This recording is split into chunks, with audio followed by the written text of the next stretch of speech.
Dengan adanya pelarangan mudik ini akan terjadi kesimpangan daripada ekonomi ya.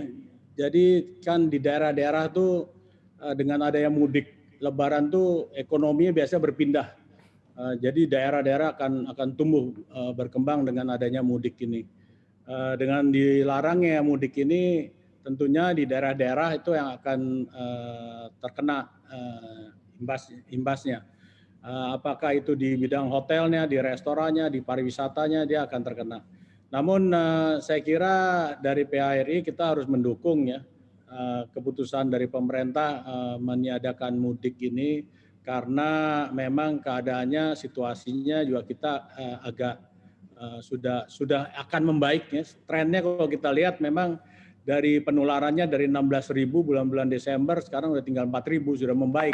Trennya sudah menurun. Jangan sampai kejadian mudik ini menambah peak lagi, dia naik menjadi second third wave ya. Jadi saya kira bagi kita sih kita harus dukung dengan adanya pelarangan mudik itu.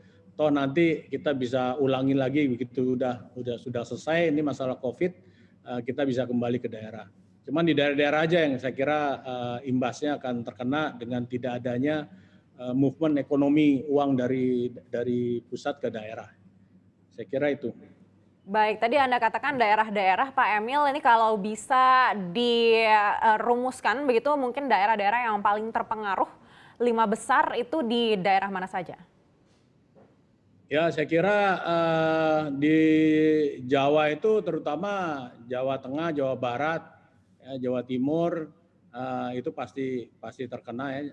Kemudian di luar itu daerah Makassar, daerah Sumatera Utara itu akan terkena. Tapi juga tidak sedikit yang akan melakukan wisata ya, karena tidak semuanya orang Islam ya. Jadi mungkin yang kena daerah Bali itu akan terkena. Saya nggak tahu pelarangannya bagaimana cara penindaklanjutannya di lapangan ya, prakteknya gimana cara melarangnya. Cuman daerah-daerah wisata yang akan kena berdampak gitu. Saya mohon kiranya dibantu oleh pemerintah juga gitu dengan adanya pelarangan itu, terutama daerah-daerah wisata, taman-taman hiburan khususnya itu diberikan insentif lah. Apakah itu fixed cost-nya 50% dari fixed cost itu dibebankan kepada pemerintah, itu akan sangat banyak membantu gitu. Terutama juga restoran-restoran di tengah-tengah jalan tuh, di perjalanan itu akan kena imbasnya gitu. Fixed cost dibantu 50% oleh pemerintah. Menarik, kita akan bahas ini lebih lanjut. Tapi sebelumnya kalau memang sudah ada perhitungan dari para pengusaha kira-kira dalam libur Idul Fitri nanti ini akan ada harapan berapa persen kenaikan dari pendapatan, ini boleh disampaikan Pak Emil? Ya kita kira-kira kalau taman-taman hiburan tuh kira-kira 30% akan membaik salesnya. Karena sekarang Mbak, dari mulai Desember sampai hari ini itu tidak ada pertumbuhan sales, revenue tidak ada, flat, paling ada 1%, 2%, jadi almost flat.